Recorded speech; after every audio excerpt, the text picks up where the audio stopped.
everyone. Happy Thursday. Welcome to So What, the Marketing Analytics and Insights live show. I am Katie, joined by Chris and John. Howdy, Hello. fellows. Hello. Howdy. On this week's show, we are talking about developing a skills matrix for your organization.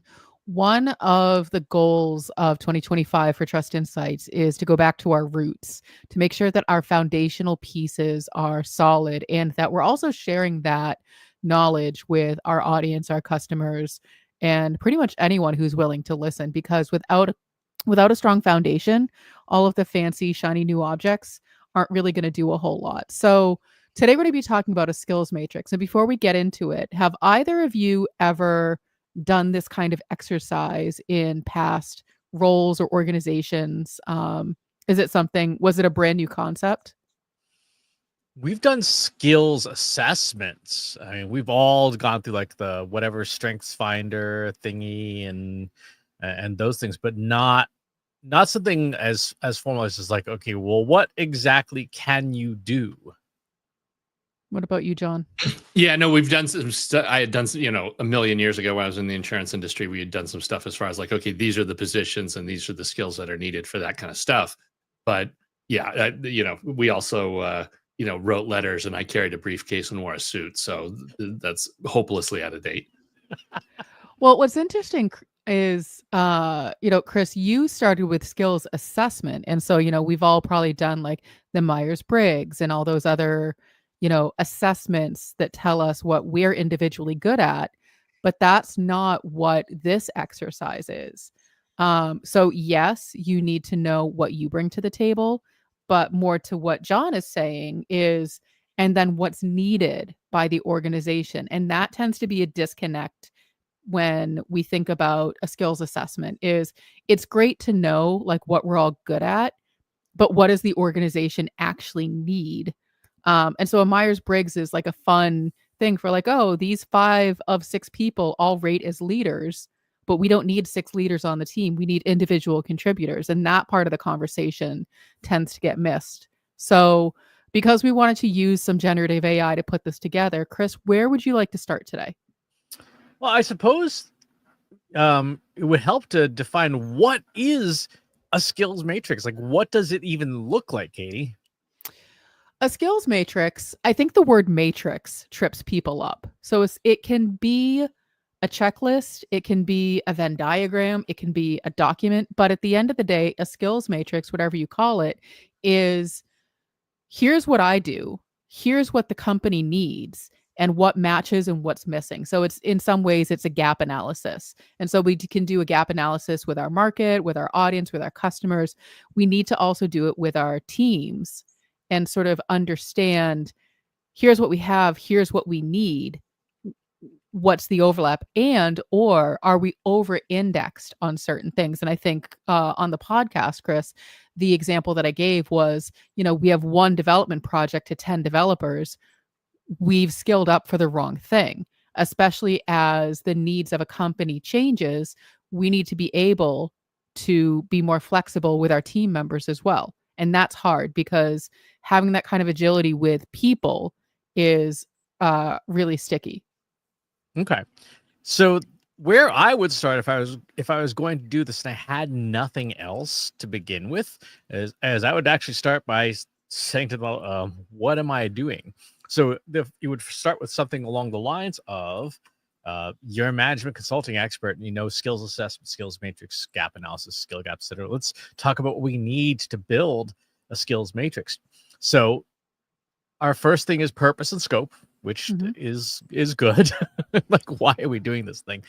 Which is amusingly and completely unsurprisingly reminiscent of the 5P framework, right? It's weird how that works. Yeah, I'm glad it started there because just to go through the exercise of putting a skills matrix together, it's not a small exercise. So you have to have a reason to do it. If the reason is we just kind of want to do a gut check, like, okay, but is that a strong enough reason to make everyone sort of stop what they're doing and do this? Or is it that you have clear business goals and you want to make sure that you're aligned for today and aligned for, 6, 12, 18 months from now? So what, for the purposes of our example today, Katie, what is our purpose? So let's say the purposes that our purpose for this skills matrix is to grow our development practice over the next 12 months. Software development? Software development. Okay. The next 12 months. We want to grow it from what? From 0.5 resources Mm-hmm. to 5 full-time resources. Okay. So that's our purpose, it says. And what business problem does that solve? So in this very fictional business problem, we are going to take our internal code and make it more of a SaaS product. So we want to start offering off-the-shelf products.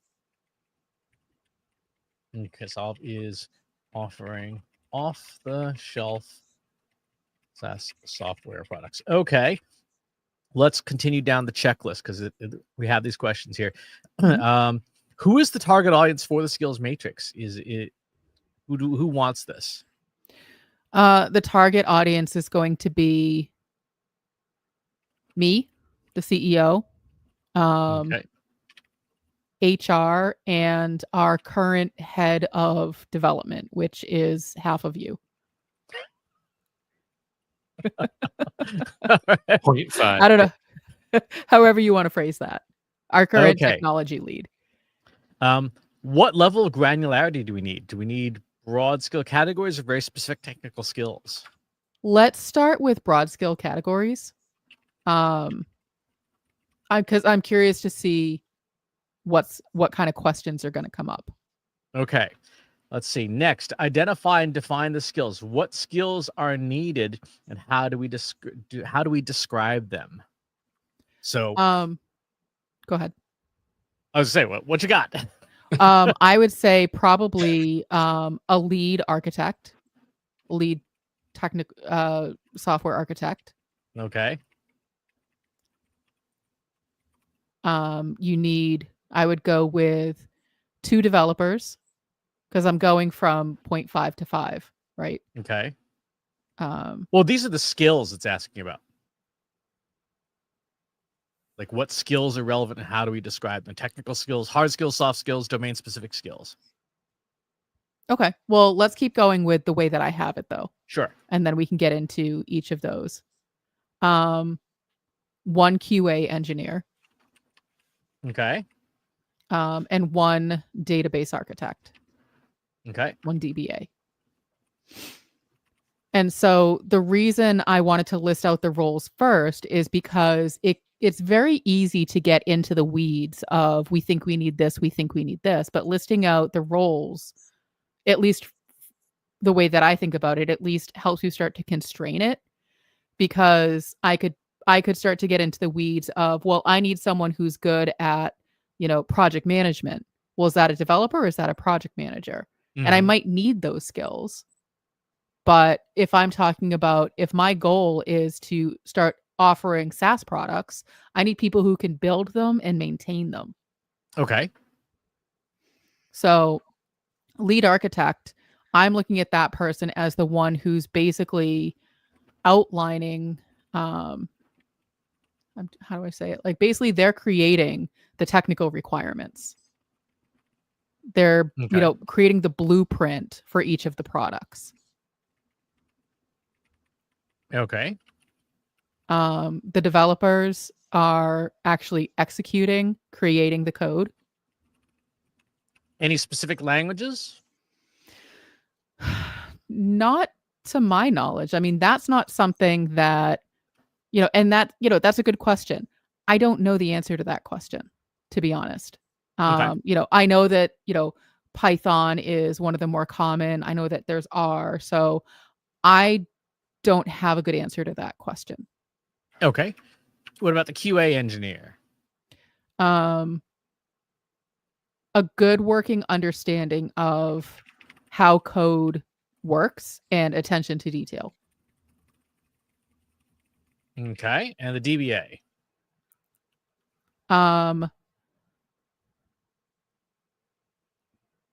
Ability to build and join secure databases for data collection.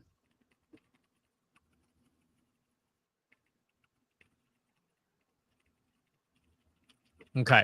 Now, in terms of the skills list itself, if we were to start putting that together, I would say for the hard skills in today's environment, given that we're talking about generative AI and such, probably the primary language would be Python, because generative AI is the most fluent in Python.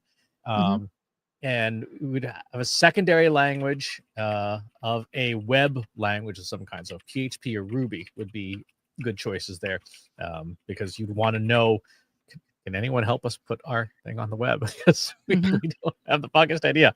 For databases, the gold standard these days is MySQL, which is the most common one.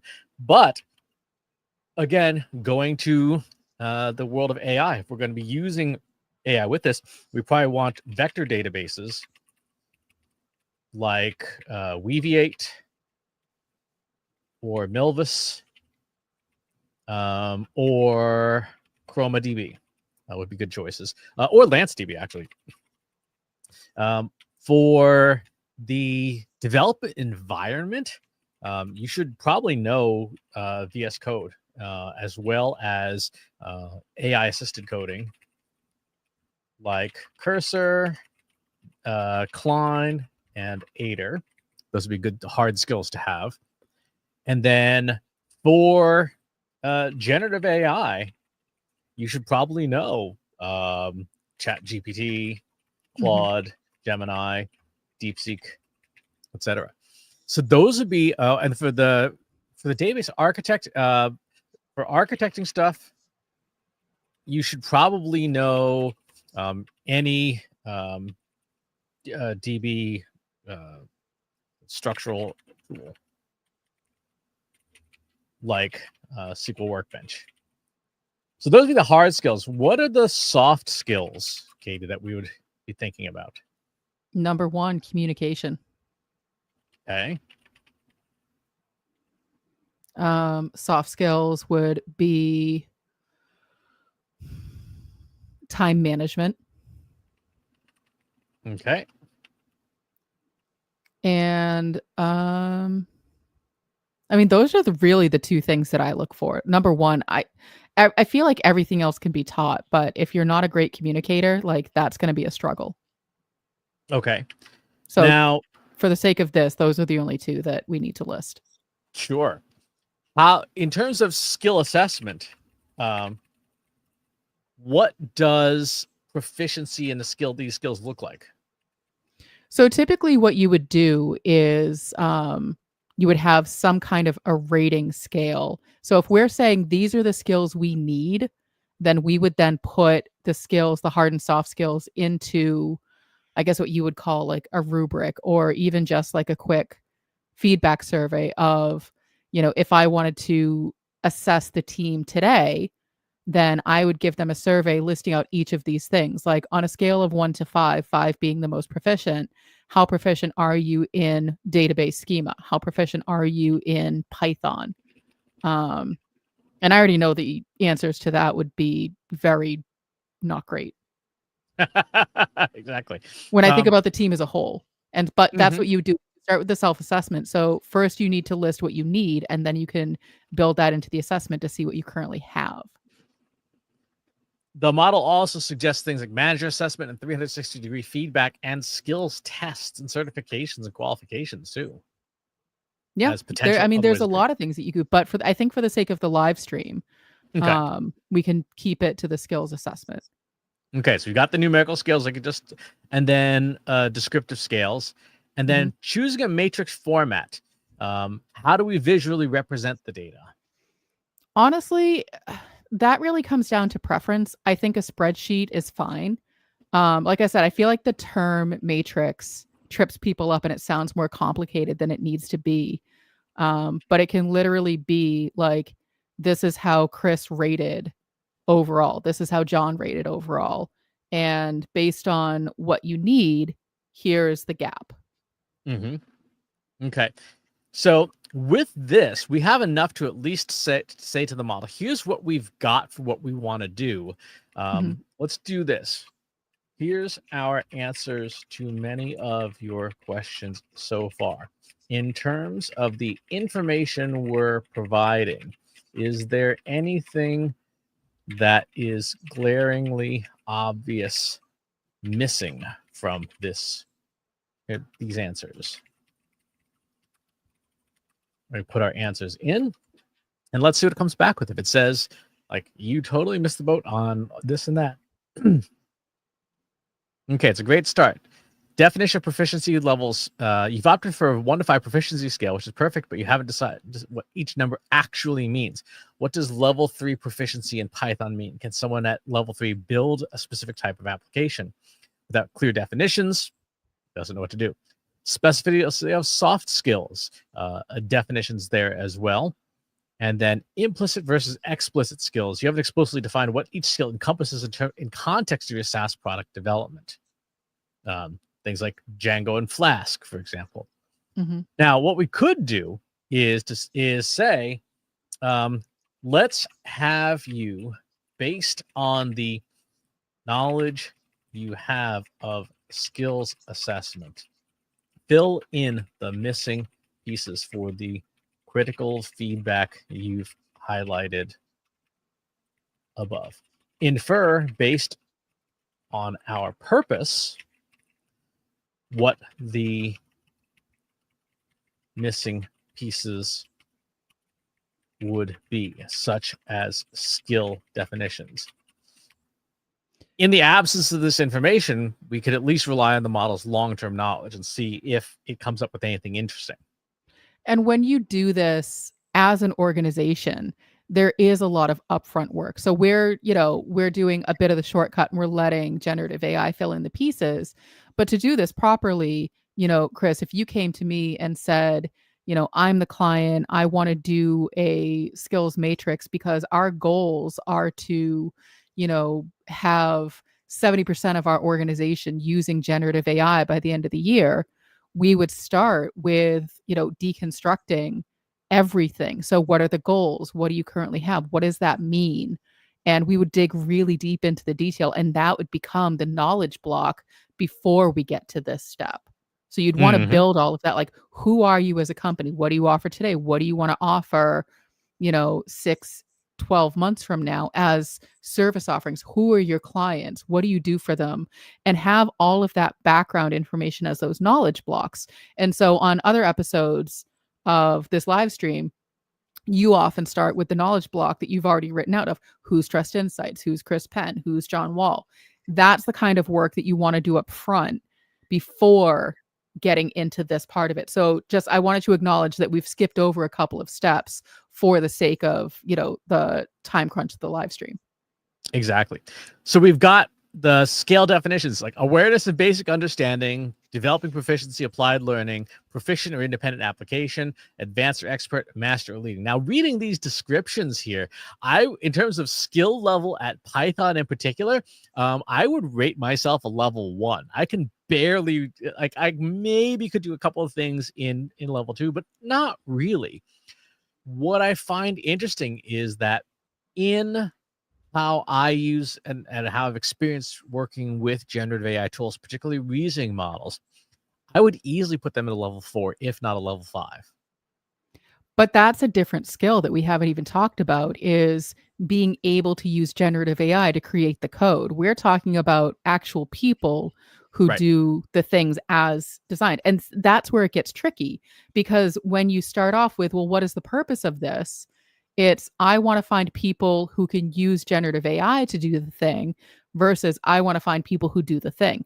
Two very different, paths to go down, but you have to define that first. So, Katie, not only have you got half of a resource, you've got half of a level 1 resource in Python. I would put you well at level 2. I think you're telling No, not in Python. Not in Python. And so But that I you think have that obviously that's okay because it's not your primary job. It's like, for full transparency, you do it because it's a necessity of the company, not because that's what you set out to do and or were trained in. exactly. We have so it went through and then made all the definitions for all of these things. So if this was what we wanted to roll with, like here's how we define problem solving, here's how we define Mhm. adaptability, learning to attention to detail, demonstrated by writing well-tested code, identifying educations, and meticulous reviewing work. So again, you've got a level 1. I'd put you at a 0.5 for that one. No offense, respectfully. It's absolutely true. Well, it's funny. Just as a quick aside, I had Gemini Reasoning evaluate one of my old scripts, and it's like, wow, like none of the best practices that we recommend are in here. So I'm just going to go ahead and fix this for you. So now we've got a toy version of Mhm. a skills assessment rubric in terms of the Yep. things that we're looking for. What do we do next? Next, we put it together in a way that people can actually respond to it because we've defined at the top, at the top of this episode, here's what we want to do, here's what we're looking for. Now we have to see what we currently have. So, for the sake of the example, like the three of us are going to be filling it out and we can do it, pretty quickly. And, but that's what you would do next is you would say, okay, great. I know what I need. Here's how I'm going to assess it. Now I need to actually do the assessment. And John, Okay. as our chief statistician, you can certainly check our math on these scoring rubrics. Make sure the spreadsheet's tight. Exactly. Okay, so here comes the spreadsheet. Here's the instructions on how to fill it out, self-rating, optional comments. And so this is our assessment. One of the things that I learned the hard way, and I mentioned this in the newsletter this week, is you have to let people do the self-assessment. Don't try to assess their skill sets on their behalf. And you may feel like based on your perspective, but long story short, it's not going to end well. And so at least give people the option to do the self-assessment. You may find surprising things, like you may not know, like, oh, you know what? John is actually a really good database architect. We've just never asked him to do that, so it's never come up in conversation. Fingers crossed, John, that this is true. Yeah, no, I'm right with Chris on that. Like I have built a database in the past, but yeah, there's no bragging about any of that. All right, so how do you want to do this assessment, Katie? So we can just one do for each of us? I would say ideally yes, but given the time constraint, let's just do one, and just sort of go through it to do the demonstration. Okay, so we'll just do me here. Yeah. So proficiency in Python, I would rate myself a 1. Let's do a 1.5. Okay. Working knowledge of PHP or Ruby, that's a 4. SQL, Okay. that's a 5. Vector databases, 2. IDE, that's a 5. Generative AI, that's a 5. DB architect, I'd rate myself a 3 because I'm kind of shit at it. Soft skills, problem solving, I'm good at solving problems. Collaboration, that's a 1. Adaptability is a 5. Attention to detail, that's a 1. And proactive communication and ownership, that's a 2. So how do we do? All right. Now what? Now what do I do? Now we have to give it, because we're using generative AI to do this, we say, okay, we've had the team go through the self-assessment. Now let's start to find the gaps because theoretically you would have a lot of these, Right. not just one person. Because if it's just, one person, yeah, I already know I need to hire a bunch of people because it's not sustainable to try to have half a person do the role of 5 people.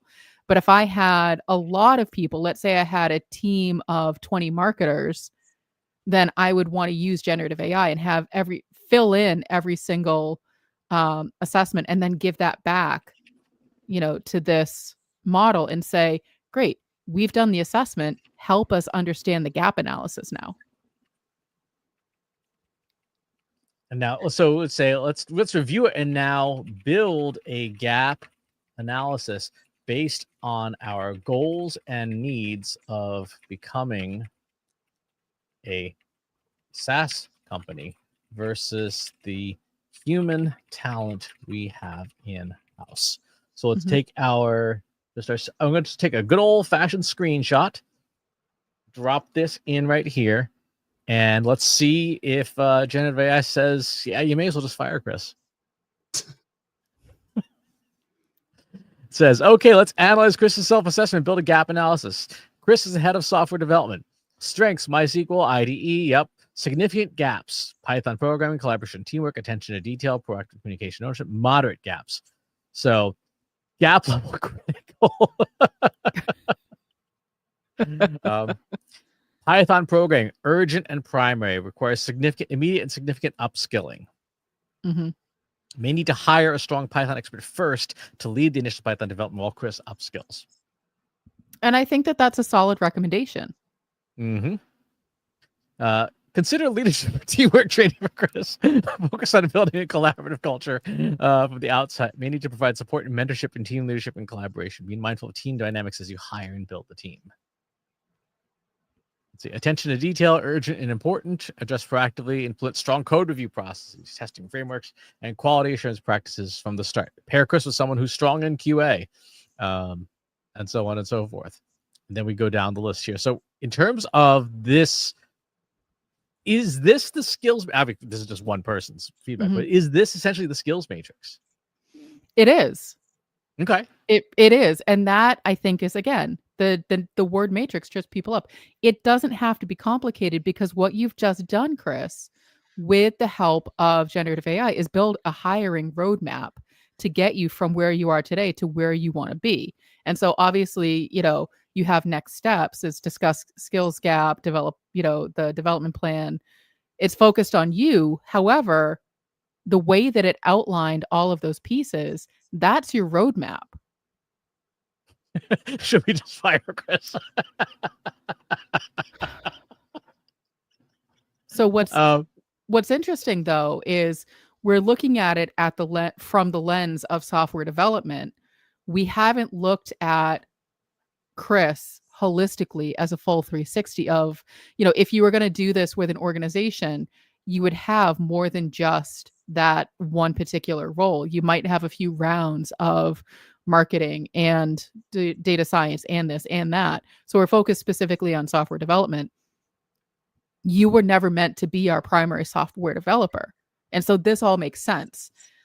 But if you scroll back up, Chris, to the, that part, if you look at that last column, that's what I would then look at and be like, okay, this is my roadmap. So in parallel of developing Chris's skills, if that's, a priority to us, this is where I start to hire. Okay. Let's just as a mock thing, I'm going to add in, have John, do John's here, and let's do rand between 1, 5. So we will go through and we'll just randomly assign characteristics for John. And then let's do Kelsey and do another rand between here.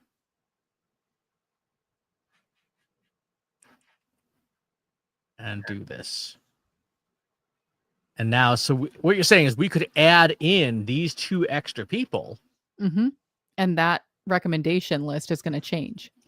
Let's add in our other 2 resources. Perform the analysis and gap analysis for each. Then take a look at the company overall and provide a department level gap analysis of skills for our team as a whole. The bigger picture of a skills matrix is to aid with what your business goals are. So obviously, like when you're hiring people, you're doing it with a purpose because they need to fill certain gaps. But when you do it for using this methodology as a more holistic view of things with the current people and what you need, hiring and onboarding people is very expensive. It takes a lot of time. If it doesn't work out, a lot of people have like that 30, 60, 90-day window to figure out if it works. That's still costing you money, and it's costing the team time and resources. And so really trying to get as much of the upfront research done as possible so that you can have a clearer roadmap. We could say, all right, well, we need to immediately hire a database architect, when really we do need to hire, a developer or a development lead to then help with the additional hiring and setting up things correctly.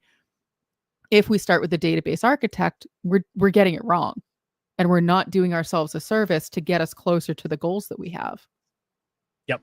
So the fictional development skills of both Kelsey and John have been put in. It did the initials, and now we're looking at the department overall. And and this is really interesting. Overall team critical gap. No one has Python skills. So it's like this is a department wide mission critical problem, and then it goes through the rest of the skills. So now as a manager, Katie, with your entire team in view, this is what you've got. Which I think is incredibly helpful, because a lot of organizations find themselves in the situation of trying something new, trying to diversify their offerings, trying to offer something that maybe isn't necessarily in their wheelhouse, but one person might be kind of good at it. But when you look at it through this lens, number one, we don't have anyone on the team who can actually build the thing, let alone maintain it, let alone, have confidence that we can sell it to anybody. Like, that makes me, if I were looking at this, if this were a real example, I'd be like, are we even moving in the right direction? Is it going to cost us a lot of money to reach this goal? Is it even going to be worth it? And just I quit today. But if the number one thing that you need is Python programming, and we don't have any of that, is offering, SaaS to our clients the right goal? Those are conversations that this is going to bring up, which I think is really helpful.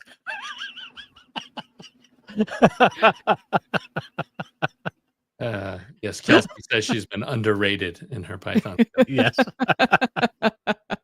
Sorry, Kelsey.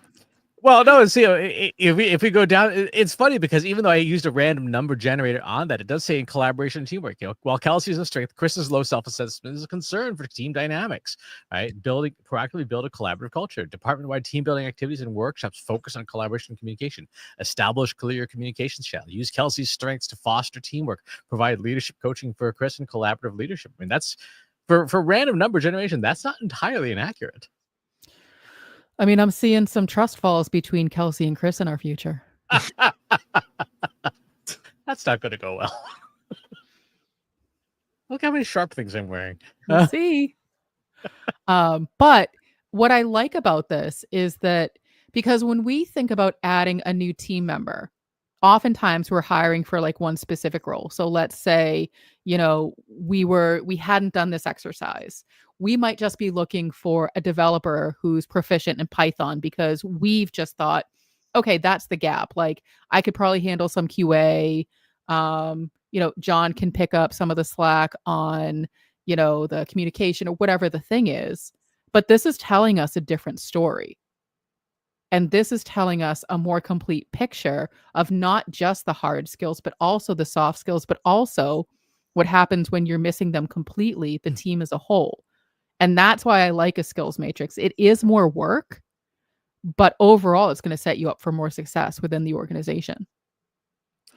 Now, what can I do with this? What do I do next with this? Do I just immediately go and hire a Python developer? Like, it feels like, if I think back to the days when I managed a team, if you had handed me this, I would like, so what should I do next?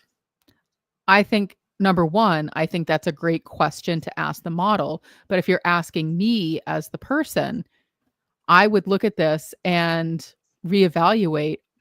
Again, I would look at the goals of like, number one, did we have enough information to do this analysis? Are we missing anything? And number two, are we reevaluating our goals? And number three, let's start writing a job description for the first person we need to hire. If you don't just decide to scrap the project completely. Exactly. But that to me is the number one, is, are you scrapping this altogether? Right. Well, yeah. Okay, so we'll say to the model, yep, this is useful. If we look at our goals, did we assess the right things for those goals? We'll ask the model to essentially almost assess itself. It says, largely, yes, you did assess the right categories of things for your goals. For your goals of growing a software development practice and building a SaaS product, the skills matrix is relevant and valuable. Here's why it's largely aligned. Nuances, some SaaS-specific skills, cloud platform, DevOps, and things are missing. And those cloud platform, in fact, would be very, very useful. And so that would be something we might want to go back and redo. Granularity, project management skills, next steps, immediate steps, action now. Python emergency. Katie, we have a Python emergency. We have a Python emergency.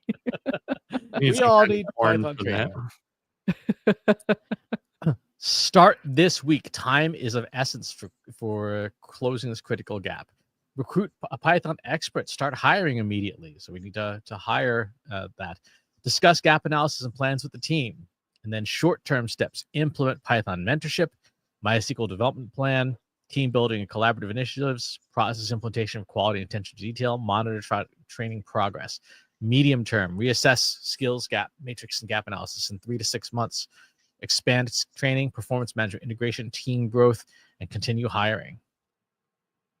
So if you were still the team manager, Chris, would this version make more sense to you? Would you then know where to start? Yes. I mean, just having it say, you have an emergency, do this week is super helpful. It sounds, bombastic and stuff, but that just, you can't say it any more clearly. Do this now. I like how it has everything prioritized. The other thing that I like that it commented on was you need to redo the skills assessment. So let's say you follow this roadmap, you hire all the people, you start doing the thing. You need to then reassess, did we do the thing? Is it actually working? Because once you get people in place and they start working together, the chemistry is going to change. The way in which people work is going to change. And so you want to do this at least twice a year. Okay, so let's, just for fun, I'm going to do a ran between, and we're going to change things up here.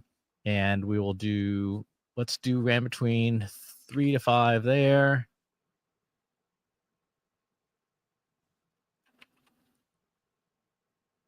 And do one more for Kelsey. And now what we're going to say is, it's now 6 months later. Unfortunately, we've been unable to hire as all the talented people have fled the country. However, here's the assessment of our team today. Compare it to 6 months ago. What's improved? What's declined? Show the gap analysis. And we'll put in all 3 revised evaluations.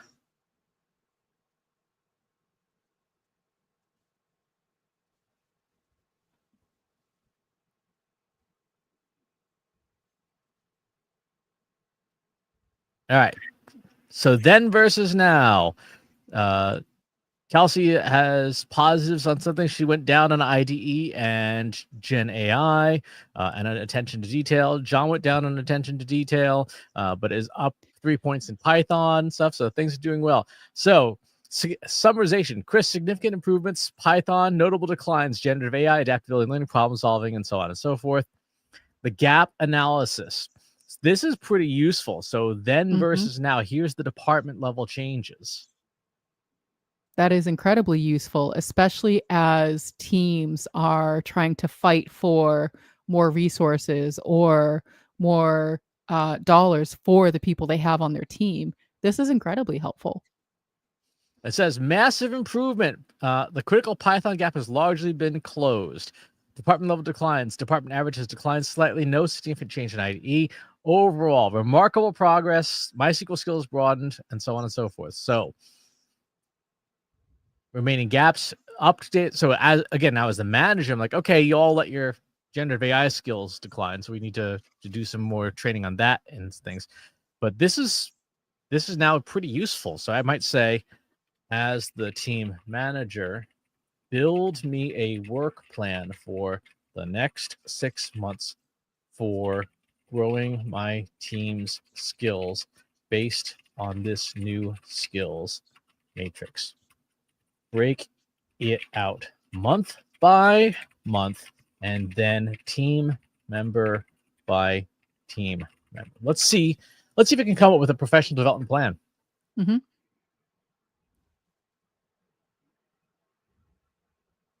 Okay, we have overall work plan goals. Oh, it's really, it looks like it actually got jammed on some of its formatting there. So it's good. It's having a moment. We all have those. It's all right. But you can get a general sense of, here's the team Mhm. member. Here's Chris needs a half-day workshop on generative AI. Kelsey needs to attend the same workshop as Chris and also do some IDE training for that sort of thing. I might try and regenerate this just to see if it'll format properly. But that to me as a not great manager,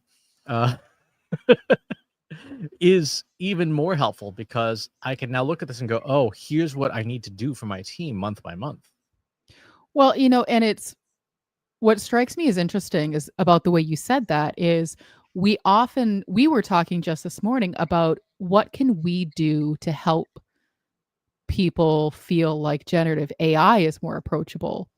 But the flip side of that is what can we do for people who aren't strong team managers to make managing feel more approachable with their team? And it's the same thing. You just give them a checklist, you give them a recipe to start doing the thing. So if I had to step out and you were filling in, Chris, as the lead of the company, the lead of the teams, this would be your to-do list. Yep. Don't You got hit deviate by a from it. bus. Yep. I mean, it's classic Katie getting hit by a bus, man. Yeah, well, I mean, for those folks who don't get the reference, that was last week's live stream, which you can watch on our YouTube channel. But yeah, no, this is actually pretty decent, and I could see this being useful even if your company doesn't do this. There's nothing saying you couldn't do this for yourself and sit here and say, what do I need to do to grow my career? If I know that I want to, be a successful generative AI expert, what are the generative AI skills you need, right? You can go on to anywhere and get a list of those. And then you do a self-assessment of yourself and then have it build your own personal professional development plan. Oh, absolutely. That's really all this is. Kelsey asks a really good question. You recently did an episode on business contingency too, and I'm curious, can a skills matrix help with those gaps? Absolutely. So for those who want to watch the last live stream episode, trustinsights.ai/YouTube, go to our So What playlist on business continuity planning. If you find within your business continuity plan, here's all the things that I have to do in order to make sure that there is a contingency plan, run it through the skills matrix as your next step to say, here's where we are today. Here's all the things we need to cover to keep the business moving forward. If someone suddenly can't perform their duties, what does that look like? So it may be, all right, John needs to bring on a sales admin in order to make sure those gaps are filled. I need to bring on an EA. Chris needs to bring on, a junior data scientist, whatever the thing is. But using the skills matrix is going to help you put that plan together, because it can feel very daunting, like, oh, we have a big gap. What the heck do we do? Create the to-do list. A follow-up question: how do you deal as a manager with these types of assessments, with Dunning-Kruger syndrome, where like, I am a Python god, and like, no, you're a 1, maybe a 1.5. So there's something to be said for letting people do the self-assessment, but then you still need to look at the self-assessment and say, does this jive with what I think I'm seeing? And so it's another opportunity, to have the conversation one-on-one. So what I wouldn't do is have people do the self-assessment and you, as the manager, don't look at it and just give it to the model. You should still be reviewing everything. So, Chris, if you said, I'm a 5 on communication and attention to detail, I would go, all right, well, let's talk about that. Explain, help me understand why you're giving yourself that rating. Or if John said, I'm a 1 on communication or attention to detail, I would take the opportunity to be like, well, John, what I see is that you're more of like a 3 or a 4 because here's what I'm seeing. And maybe it's just a matter of expectation setting and making sure that people are clear. But if you do have someone on your team who is very unaware of their skills, then that's a whole different episode and conversation. I think another thing you could add to that is let's create a 1 to 5 scale definition for communications skills, as you did for Python, because I think you could work with the team, maybe even showcase it in front of the team to say, here's how we're going to do the assessment. So that when you do rate yourself, you can think about what does this mean? And in this way, this goes back to other episodes we've had in the past. I know myself as a human being, I would have biases. Like, oh, well, Katie is always taking over my meetings and stuff like that. And, she's got bad communication skills. Like, actually, she doesn't. I just have butt hurt because I was an insecure manager. So by having the machine define it, this is how you rate yourself. If am I truly a 1 on communication skills? Do I provide minimal input in meetings? No, actually, I talk a lot in meetings. Is my written communication unclear, grammatically incorrect, or lacking necessary detail? Actually, it's not too bad. Do I frequently ask for clarification on simple instructions? Sometimes. Do I miss important information shared verbally? Yeah, that I do.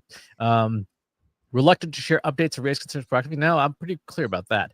And I do talk over people. So I would say I have some of the observable behaviors, but not all of them for here. Other ones, this scale is, because a machine spit it out, is a little more objective than me as a bad manager deciding, well, I think great communication means you are always praising me and you're never criticizing me.